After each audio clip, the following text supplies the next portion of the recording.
самото мото само по себе да ги направиме границите мостови, присуството на генералните директори, председатели на управни одбори на малтене сите земји членки на Југозападен Балкан, вклучително представниците на меѓународни енергетски заедници, само по себе дава белег на овој еминентен собир, кој што има една и единствена цел, формирањето на единствен пазар на електрична енергија. Формирањето на пазарот единствена електрична енергија во крајна линија има цел на поевтина дефинитивно цена за крајните потрошувачи, за граѓаните на Република Македонија.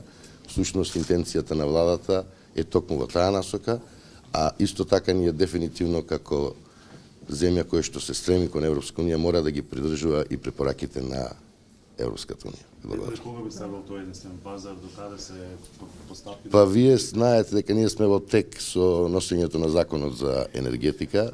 Тоа е пред собрание, каде што и таму е формирање во самиот закон предвидена формирањето на берза, така да сме во подготовки на таа насока. Прилика да речеме временски брз граѓаните, кога би можеле тоа да го Па временски сега зависи кога донесат и законот за енергетика, се надевам нема да биде подолг период. А колку инфраструктурата подготвила да го... Што се однесува до инфраструктурата, ние немаме проблем во тој дел на технички. регионот, другите останатите? И останатите, ние токму за таа цела и денешната средба, кој што ќе подискутираме на такви технички проблеми, кои што ќе дискутираме со сите колеги од нашите соседи.